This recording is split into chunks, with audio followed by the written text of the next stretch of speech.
Welcome students. तो हम last जो लेक्चर है उसमें कर रहे थे क्वेश्चन पर शायद छोड़ दिया था हमने। जेकोबियन जो फंक्शन था उस पर हम रिलेटेड क्वेश्चन कर रहे थे। उसके बाद और देखें इसमें क्वेश्चन, नेक्स्ट क्वेश्चन है इसमें, सिद्ध कीजिए कि, नेक्स्ट क्वेश्चन देखें इसमें, सिद्ध कीजिए कि एक जेकोबियन फंक्शन दे रखा है x y z upon u v डब्ल्यू equal to u square v. इस रूप में दे रखा है यू स्क्वायर बी, जहां दिया हुआ है x plus y plus z, x plus y plus z equal to u y plus z equal to v u v, और z इक्वल टू दिया हुआ है यू बी डब्ल्यू।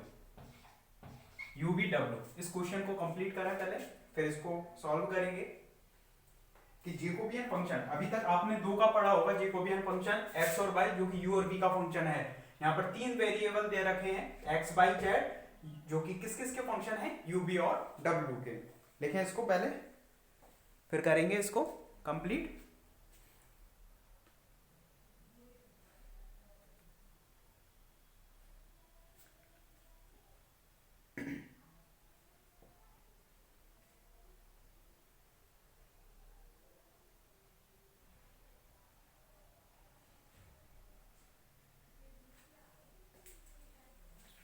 पहला क्वेश्चन कंप्लीट हो गया था, लास्ट लेक्चर में complete करा दिया था। उसके बाद ये नेक्स्ट है,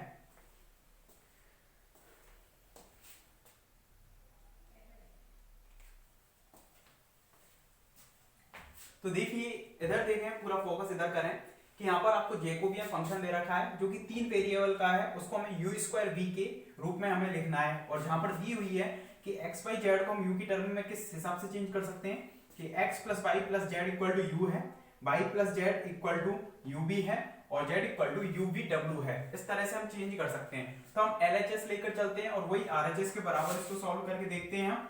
तो सॉल्यूशन इसका हम लिख सकते हैं, सॉल्यूशन इसका क्या होगा, क्योंकि जो जेकोबियन फंक्शन है x बाई जेड जो कि किस किस के फंक्शन है, u v w, अगर दो के होते तो 2/2 की सारणी बन जाती है हमारे पास इस तरह से।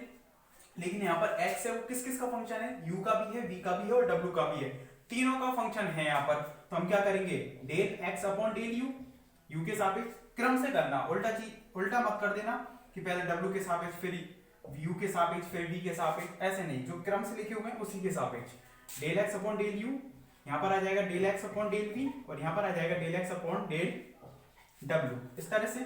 और जो y है वो भी किस किस का फंक्शन होगा, u v w का, तो del y upon del u, del y upon del v और del y upon del w।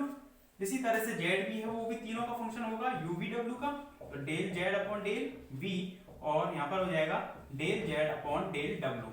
अब हमारे पास यदि x है वो u की टर्म में है तो उसका आंशिक अवकलन कर देंगे, y है वो यदि u का फलन है तो u के सापेक्ष, v के सापेक्ष और w के सापेक्ष। मतलब कहने का मतलब ये है कि x बाई जेड तीनों किस किस के फंक्शन है, u v w के फंक्शन है। तो देखें यहाँ पर तो आपको सीधा सीधा दिया हुआ है z equal to u v डब्ल्यू, z इक्वल टू कितना दिया है, u v w, तो यहाँ पर z का u के सापेक्ष कर सकते हो, z का v के सापेक्ष भी कर सकते हो, z का w के सापेक्ष। लेकिन x और y की वैल्यू सीधी नहीं दी हुई है, लेकिन हम इन दोनों समीकरणों का या तीनों समीकरणों का यूज करते हुए किसकी वैल्यू निकाल सकते हैं, x और y की। z की तो सीधी दी हुई है u v w, तो देखें यहाँ से x plus y plus Z की वैल्यू कितनी है, यहाँ पर u v इक्वल टू कितना हो जाएगा u, तो x इक्वल टू कितना हो जाएगा u माइनस के u v, ठीक है, कितना हो जाएगा u माइनस के u v। इसी तरह से y प्लस जेड, ठीक है, एक इस तरह से निकाल दिया, दूसरा y प्लस जेड, जेड की वैल्यू आपको दी हुई है, तो y plus z equal to कितना दे रखा है u v, तो यहां पर हमने वैल्यू पुट कर दी, y प्लस u v w equal to कितना हो जाएगा u v, और यहां से अगर हम y निकालते हैं तो u v माइनस की कितना हो जाएगा u v w। तो हमारे पास x की वैल्यू है, y की वैल्यू है u v w के रूप में, और z equal to u v w सीधा सीधा हमारे लिए गिवन है, ठीक है। तीनों वैल्यू दी हुई है, तो हम क्या निकाल सकते हैं, इससे वैल्यू निकाल सकते हैं, समीकरण 1 में जो वैल्यू है उनको निकाल सकते हैं। इसको डाल देना 2, इसको डाल देना 3 और इसको डाल देना 4। तो समीकरण 2, 3, 4 से समीकरण 1 में अगर हम वैल्यू पुट करें x की यहाँ पर, y की इसमें और z की इसमें, तो सीधे मैं सारणी रूप में ही लिखकर कंप्लीट कर देता हूं उसको कि x y z है वो किस किस के फंक्शन है, u v w के फंक्शन है। तो यहाँ पर मैं सीधा डेरिवेटिव करता जा रहा हूं, देखना del x upon del u, del x upon del u लिखते हैं ना यहाँ पर। तब समीकरण 1 से अभी देखें फिर लिखना del x upon del u, u के सापेक्ष इसका आंशिक अवकलन करना है u के सापेक्ष, तो इसका हो जाएगा 1 माइनस v कांस्टेंट है, u v w एक दूसरे से स्वतंत्र चर हैं, तो v आ जाएगा यहाँ पर 1 माइनस की v, u का 1 हो गया और v कॉमन आ जाएगा या बाहर आ जाएगा, u का कितना हो जाएगा 1, ये हो जाएगा। सेकंड है v के सापेक्ष करना है तो इसका 0 हो जाएगा और माइनस के u बाहर निकल जाएगा और v का कितना हो जाएगा v के सापेक्ष 1। इसी प्रकार w के सापेक्ष करेंगे तो ये w की टर्म ही नहीं है, इसलिए इसका आंशिक अवकलन कितना हो जाएगा 0। y का करेंगे u के सापेक्ष करेंगे तो v कॉमन आ जाएगा माइनस, और किसके सापेक्ष कर रहे हैं u के सापेक्ष, तो यहाँ पर vw और कॉमन आ जाएगा, इस तरह से u का 1 हो जाएगा। किसके सापेक्ष करेंगे v के सापेक्ष करोगे तो u है बाहर आ जाएगा और यहाँ पर uw है वो बाहर आ जाएगा। इसी तरह से यहाँ पर किसके सापेक्ष होगा w के सापेक्ष, तो w के सापेक्ष ये टर्म 0 हो जाएगी और यहाँ से माइनस की uv है वो कॉमन आ जाएगा और w का कितना हो जाएगा 1। इसी तरह से z का u के सापेक्ष करेंगे तो vw हो जाएगा, v के सापेक्ष करेंगे तो uw हो जाएगा और w के सापेक्ष करेंगे तो uv हो जाएगा, w का कितना हो जाएगा 1। इस तरह से हमने जो सारणिक में वैल्यू थी x y z की वैल्यू हमने किसके रूप में निकाली थी u v w की टर्म में, और उससे हमने आंशिक अवकलन करते हुए एक क्या प्राप्त कर ली, सारणिक की वैल्यू प्राप्त कर ली इसके। और इस सारणिक को आप क्या कर सकते हो, यहां से सॉल्व कर सकते हो। तो इसको सॉल्व करते हैं, ये तो क्वेश्चन आपने लिख ही लिया था, देखें कि j x y z upon u v w इस तरह से फंक्शन चल रहा है ये, इसको इसके सापेक्ष बोलते हैं 1 माइनस v, कितना हो जाएगा u माइनस के uw या u कॉमन ले लिया 1 माइनस के w और uv इस तरह से हो जाएगा और माइनस के माइनस माइनस ये प्लस हो जाएगा, सीधा लिख दूं u स्क्वायर bw इस तरह से हो जाएगा और बीच वाले के लिए खोलेंगे माइनस माइनस प्लस में u हो जाएगा, प्लस में u इसका इसके साथ करेंगे तो u अंदर ही गुणा कर रहा हूं उसका u v स्क्वायर माइनस के कितना हो जाएगा u v स्क्वायर w, अरे इसके सापेक्ष कर रहे हैं तो इसका इसके साथ कितना हो जाएगा u v स्क्वायर माइनस के u v स्क्वायर w और इसका इसके साथ होगा तो ये कितना हो जाएगा माइनस माइनस एक तो प्लस हो जाएगा u v स्क्वायर w, ठीक है इतना बचेगा। और थर्ड के लिए वो कितना हो जाएगा 0 हो जाएगा, तो यहाँ से जेकोबियन जो फंक्शन है उसको हमें निकालना है, तो u v स्क्वायर w से u v स्क्वायर w है वो कैंसिल आउट हो जाएगा, 1 माइनस की v, ये इसको अंदर को सॉल्व करते हैं u स्क्वायर v है u स्क्वायर v, तो u स्क्वायर v माइनस के u square v w plus u square v w, u square v w से ये कैंसिल आउट हो जाएगा और प्लस में यहाँ पर कितना चल रहा है ये u स्क्वायर v स्क्वायर, ठीक है। अब इसको और सॉल्व करते हैं, ये तो कैंसिल आउट हो गया, इसका इसके साथ होगा u स्क्वायर v माइनस के u स्क्वायर v स्क्वायर, ये बचेगा और प्लस में कितना बच रहा है u स्क्वायर v स्क्वायर, ये वाला। अब क्या करेंगे, ये इससे कैंसिल आउट हो गया तो सीधा हमारा जो बच रहा है वो कितना बच रहा है u स्क्वायर v, यही हमें प्रूफ करना था, यही तो RHS था u स्क्वायर v। करें इसको कंप्लीट करें इसको पूरा, जैसे लिखा है वैसे ही लिख दें, पूरा छाप लो।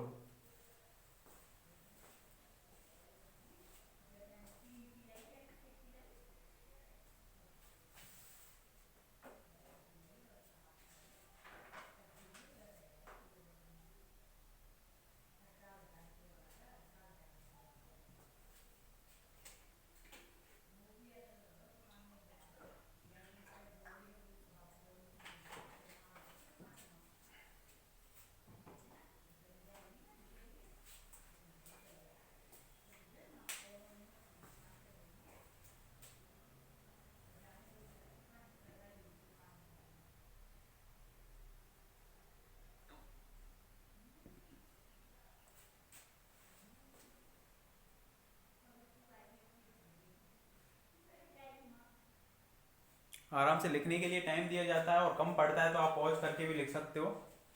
पहले समझा करो अच्छे से और फिर उसको लिखा करो, जिससे कि प्रॉपर आपके दिमाग में बैठे चीज। तो बस कुछ नहीं किया है, वहां पर 2/2 की हम जेकोबियन पढ़ रहे थे, फलन जेकोबियन फंक्शन को।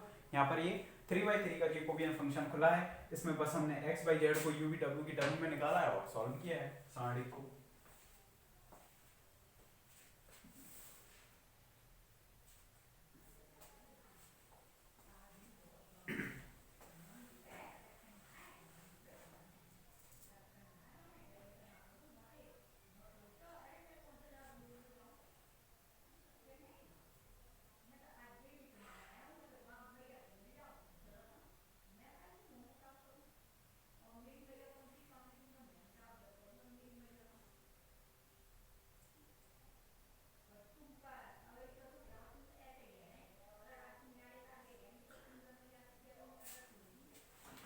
करें इसको कंप्लीट, जिससे कि इसके बाद नेक्स्ट क्वेश्चन करें फिर।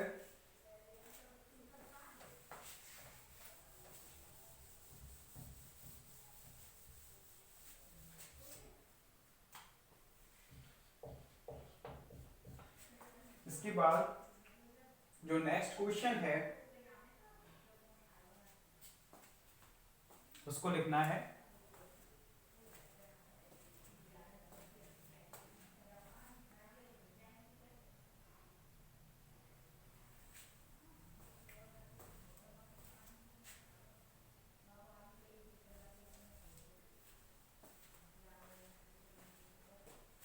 पहले कंप्लीट कर लो, उसी के बाद ही लिखवाऊंगा। और रह गया वो तो किसी का पॉज करके लिख लेना, ठीक है।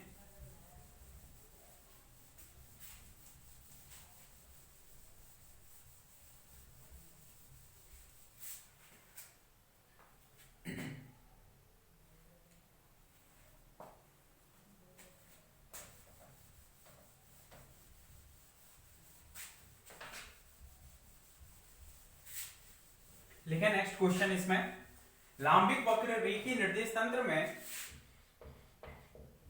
लांबिक वक्र रेखीय निर्देश तंत्र में सिद्ध कीजिए कि, लांबिक वक्र रेखीय निर्देश तंत्र में सिद्ध कीजिए कि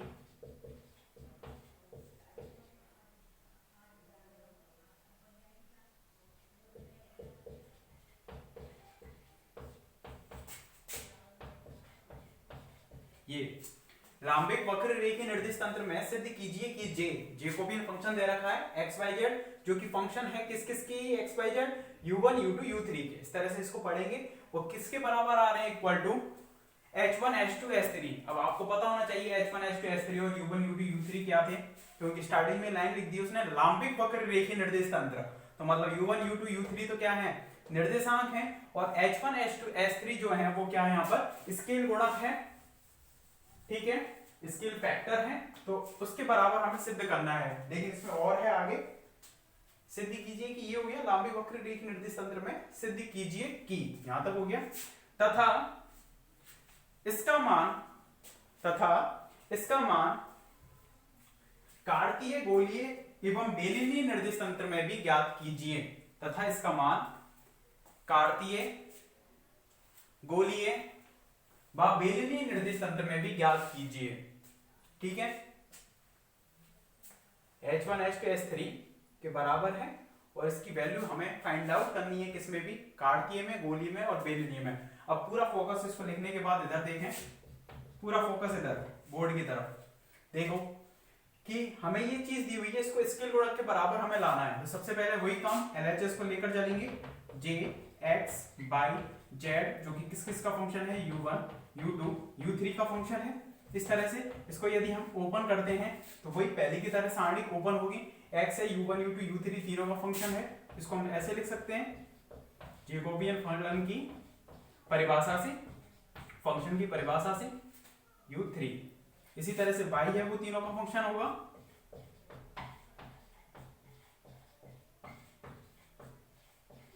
ठीक है, और z भी तीनों का फंक्शन होगा।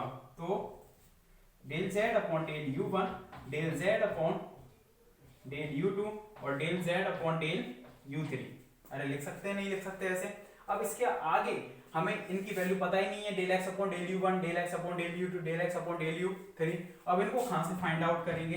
तो इसके लिए हम एक यूज करेंगे यहाँ पर, ये चीज आपने पढ़ी होगी, triple scalar product. We know that, देखिए पढ़ी है नहीं पढ़ी बताना मेरे को। We know that a dot b cross c तीन सदिशों का अदिश गुणा कहलाता है, ट्रिपल स्केलर प्रोडक्ट बोलते हैं इसको। ये पढ़ाई के सारणी ग्रुप में इस तरह से कि दोनों का तो सदिश हो रहा है और इसका करने के बाद जो टोटल क्वांटिटी आएगी वो कैसी आएगी? अदिश आएगी यहाँ पर। तो इसके जो कंपोनेंट्स हैं वो मान लिया हमने A1, A2, A3, B1, B2, B3 इसके आ जाएंगे, और फिर इसके C1, C2, C3। जो ये खुलता है 11th में पढ़ा होगा जब वहां पर आपको स्केलर और वेक्टर पढ़ाए गए होंगे कि A डॉट बी क्रॉस सी को हम सारणी ग्रुप में किस तरह से खोलते हैं? इस तरह से, ठीक है। A डॉट बी क्रॉस सी को ये अब यहाँ पर इसी टाइप की ये है 3/3 की, इसी टाइप की ये है। तो यहाँ पर हमें ये चीज लेकर चलनी पड़ेगी, क्योंकि यहाँ के आने के बाद हम रुक गए, कोई पता ही नहीं, हमें कुछ x की वैल्यू दे नहीं रखी, y की वैल्यू नहीं दे रखी, u1, u2, u3 की टर्म में, ना ही z की दे रखी। तो अब हम क्या करें? इसके लिए हमने इसका यूज किया है। अब देखो कि जो r वेक्टर है उसको हम कैसे लिखते हैं? xi cap plus y j cap plus z के कैप। क्यों कार्तीय में क्यों लिखा है? क्योंकि यहाँ पर आ रहे थे x, y और z आ रहे हैं, तो इसलिए हमने इसको r के फॉर्म में लिखा है। क्या हम इसको इस तरह से नहीं लिख सकते अब आगे कि यहाँ पर del r vector upon del u1 आंशिक अवकलन कर दें यदि हम इसका u1 के रेस्पेक्ट में, तो कितना आ जाएगा? Del x upon del u1 i cap plus del x upon del u2 j cap plus del x upon del u3 कितना मान लिया इसको? k cap. इस तरह से मान लिया इसको। अगर हम इसका किसके रेस्पेक्ट में करें? u2 के रेस्पेक्ट में, तो कितना आ जाएगा? डेल x, मिस्टेक हो गई ना इसमें, del x upon del u1 del y हो जाएगा और ये वाला z होगा, ठीक है, इस तरह से। और ये वाला उल्टा कर दिया, u1 इसका हम u1 के रेस्पेक्ट में आंशिक अवकलन कर रहे थे, तो del x upon del u1 del y upon del u1 और del z upon del u1 इस तरह से। Del r upon del u2 निकालें तो ये कितना आएगा बताओ? ये del x upon del u2 del y upon del u2 j cap और del z upon del u2 कितना आ जाएगा? k cap. इसी तरह से del r vector upon del u3 निकालें तो वो कितना आएगा बता सकते हो? Del x upon del u3 i cap plus del y upon del u3 j cap plus del z upon del u3 कितना हो जाएगा? k cap. इस तरह से पूरा। अब देखो ये हमने चीज मानी है, del x upon i cap के गुणांकों को देखो, del x upon del u1, यहां पर del x upon del u2, यहां पर del x upon del u3। एक चीज देखो, a डॉट बी क्रॉस सी को हम इस रूप में लिख रहे थे, क्या इसको हम उल्टा भी नहीं लिख सकते? इस रूप में नहीं लिख सकते क्या बताओ? a1 a2 a3 b1 b2 b3 c1 c2 c3, ये चीज बताओ लिख सकते हैं या नहीं लिख सकते? लिख सकते हैं, क्योंकि मैं पहले ही बता चुका हूं कि जो सारणी a है उसका जो ट्रांसपोज है, सारणी a का जो ट्रांसपोज है वो कितने के बराबर होता है? उस सारणी के बराबर होता है। सारणी का जो ट्रांसपोज है वो कितने के बराबर होगा? उस सारणी a की वैल्यू के बराबर होगा। तो हमने रो को क्या चेंज किया है? कॉलम में चेंज किया है इसमें। तो यदि हम इसको मान लें कितना, e वेक्टर इस तरह से लिख देना बराबर e वेक्टर के बराबर मान लिया इसको, इस वेक्टर को, क्योंकि वेक्टर क्वांटिटी है, इसको हमने मान लिया b वेक्टर और इसको मान लिया हमने c वेक्टर, ठीक है। c वेक्टर के बराबर हमने मान लिया इस तरह से। अगर हमने इसको मान लिया तो इसको हम डाल देते हैं समीकरण 2, तब समीकरण 2 से कितना हो जाएगा? a वेक्टर, b वेक्टर और c वेक्टर की वैल्यू डालते हैं, तो a वेक्टर कितने के बराबर है यहाँ पर? Del r vector upon del u1 dot del r vector upon del u2 b vector हो जाएगा cross del r vector upon यहाँ पर कितना हो जाएगा? डेल u3, इस तरह से हो जाएगा। और इनके जो कंपोनेंट्स हैं, a वेक्टर के कंपोनेंट्स कॉलम में, b वेक्टर के कंपोनेंट दूसरे कॉलम में और c वेक्टर के कंपोनेंट तीसरे कॉलम में, इस तरह से हमें सेट कर देने। या रो में भी कर सकते हो, लेकिन हम उसी के अकॉर्डिंग करेंगे जिसके अकॉर्डिंग ये है। या फिर ऐसे करना, इसको रो में ही रहने दो, इसको आप उल्टा कर देना, इनको इसका ट्रांसपोज कर देना। बात एक ही है, या तो इसका कर दो या इसका कर दो, बात एक ही है, क्योंकि सारणी ए का ट्रांसपोज ए के बराबर होगा, उसका कोई भी उससे फर्क नहीं पड़ेगा वहां पर, ठीक है। तो इसको, इस वाली रो को आप कॉलम बना सकते हो, इसको दूसरा कॉलम और इसको तीसरा कॉलम, यहां पर भी कर सकते हो, ठीक है, जिससे कि मिस्टेक नहीं होगी। अब del r vector upon del u one, ये कितने के बराबर रखा है, ए वेक्टर, तो ए वेक्टर के कंपोनेंट इसमें आ रहे हैं, क्योंकि हमें इसी के संगत बनाना था। क्यों? क्योंकि ए वेक्टर के कंपोनेंट अगर आप इसमें रखेंगे तो कितने आएंगे बताओ, यहां पर आएगा del x upon del u one, del y upon del u one और del z upon del u one, इस तरह से कंपोनेंट आएंगे, ठीक है। और यदि हम इस बेसिस पे रखते, अरे कोई दिक्कत नहीं है, देखो ऐसे कर लेना कि इसको लेकर चले आप यहाँ पर इसमें रख देना, फिर बाद में बता देना कि सारणी ए का ट्रांसपोज सारणी ए के बराबर होता है, फिर उसको इंटरचेंज कर देना, क्योंकि हमें इस वाले रूप को बनाना है, समीकरण एक वाले रूप को बनाना है। तो डेल एक्स अपॉन ये हो जाएगा, इसी तरह से बी वेक्टर के जो कंपोनेंट आएंगे del y upon del u one,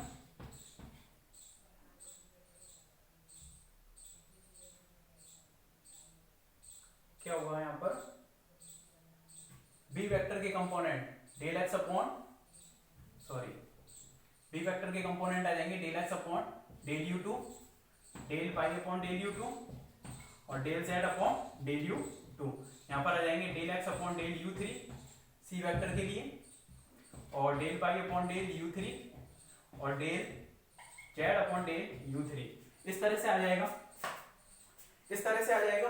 तो ये कितना है, समीकरण एक के बराबर है। मेन कारण हमने क्या किया है, देखें कि इस सारणी को लाने की कोशिश की है, तो इस सारणी के लिए हमने इस वाली चीज का यूज किया है, और इसमें हमने आर वेक्टर मानते हुए यहाँ पर इनकी वैल्यू पुट की है, ताकि हमें इस सारणी जैसा रूप दिख जाए। तो इस सारणी जैसा हमें रूप यहाँ पर दिख गया, और ये यहाँ पर कितने के बराबर है, इतने के बराबर, यहाँ पर ये इतने के बराबर है, इसको डाल दिए समीकरण 3, यहाँ तक कंप्लीट करें।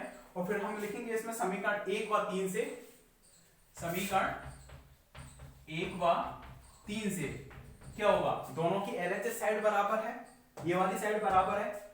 अरे आप यदि इन वैल्यूज को यहां से डालते हैं, इसमें a1 a2 a3, तो ये वाली जो रो है इसमें आती है, ये वाला कॉलम इस वाली रो में आता है यहाँ पर, फिर उसमें वो बाद में इंटरचेंज कर देना, मतलब इस जैसा रूप में हमें बनाना था, तो वो बन चुका है। समीकरण 1 व 3 से कितना हो जाएगा बताओ, समीकरण 1 व 3 से x y z upon u1 u2 u3 equal to LHS side बराबर हो जाएंगे, क्योंकि आरएचएस बराबर है, तो कितने के बराबर हो जाएगा, ये del r vector upon del u1 dot del r vector upon del u2 cross del r vector upon del u3। पहले यहां तक लिखें इसको कंप्लीट, फिर आगे करेंगे, क्योंकि क्वेश्चन अभी सॉल्व नहीं हुआ है, इसको हमें स्केल गुणक h1 h2 h3 के बराबर लाना है। लेकिन आपको दिख रहा होगा कि आ जाएगा, वो कैसे, जहां पर स्केल गुणक पढ़ा है वो प्रॉपर्टीज हमें यहाँ लगानी है, उसकी डेफिनेशन यहाँ लगानी है। तो कंप्लीट करें पहले यहां तक।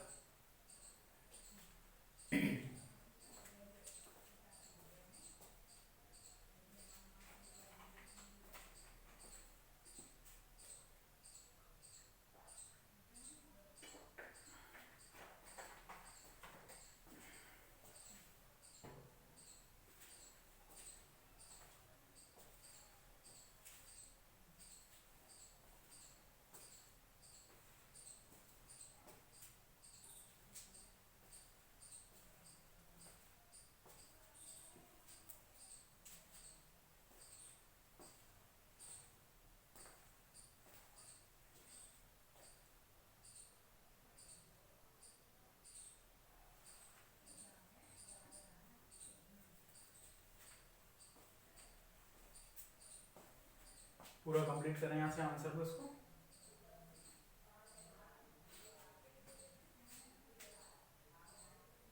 समीकरण 1 के बाद हमारे पास ऑप्शन नहीं था, इसलिए ये वाली चीज लेकर चले थे, और वहां से हमने आरएचएस को बराबर करते हुए उस वाली चीज की वैल्यू निकाली है कि वो जैकोबियन फंक्शन किसके बराबर होगा, तो वो ट्रिपल स्केलर प्रोडक्ट के बराबर होगा।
देखें इसमें आगे del r vector upon del u one dot del r vector upon del u two, इनको हमें स्केल गुणक h1 h2 h3 के बराबर सिद्ध करना है। तो del r vector upon del u one, क्योंकि कितने के बराबर था ये del r vector upon del u one, इसको हम लिख रहे थे b1 वेक्टर, याद हो तो आधार सदिश, और आधार सदिश को हम कैसे लिख रहे थे h1 e1 cap, h1 e1 cap, जहां या ऐसे कर लो कि del r vector upon del u one, इसका परिमाण और उसकी दिशा में इकाई सदिश, ऐसे लिख सकते हो। और ये कितने के बराबर था h1 e1 कैप। इसी तरह से del r vector upon del u two है, वो कितने के बराबर था h2 e2 कैप, और ये वाला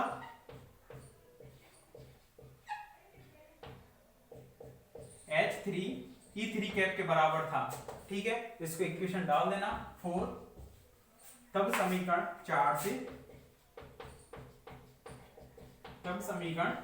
से बताओ कितना हो जाएगा। इधर तो जेकोबियन फंक्शन चल ही रहा है, ये x बाई z जो कि u1 u2 u3 का फंक्शन है, और यहाँ पर कितना हो जाएगा h1 e1 cap dot h2 e2 cap cross h3 e3 cap. तो परिमाण है, उन पर तो डॉट और क्रॉस कोई काम ही नहीं करता, तो उसको तो हमने बाहर निकाल दिया h1 h2 h3। अब यहाँ पर h1 h2 h3 e1 cap dot e2 cap cross e3 cap, इस तरह से हम कर सकते हैं इसको। अब e2 cap cross e3 cap कितने के बराबर होगा, साइक्लिक ग्रुप में अगर हम चलेंगे 1 2 और 3 इस तरह से चलेंगे, तो 2 और 3 है उसका कितना होगा 1, तो h1 h2 h3 E1 dot dot कितना हो जाएगा ये E1 डॉट के बराबर, क्योंकि लांबिक वक्र रेखीय निर्देश तंत्र है, जैसे i cap j cap k cap का करते हो इसी तरह से क्रॉस प्रोडक्ट किया है। और E1 dot E1 i cap dot i cap कितना होता है 1, तो इसी तरह से ये भी कितना हो जाएगा 1, तो कितने के बराबर आ गया h1 h2 h3 के बराबर आ गया। यहां तक तो ये कंप्लीट हो गया, लेकिन क्वेश्चन में एक और चीज कह रहा है, वो क्या कि कार्तीय में और गोलीय में और बेलनीय में, उनमें भी हमें इनको निकालना है, तो उसको काम को और हमें करना है।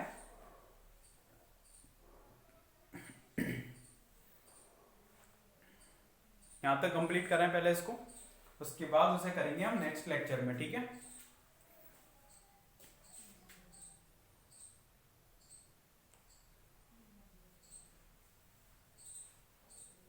कंप्लीट कर लें इसको पूरा यहां तक।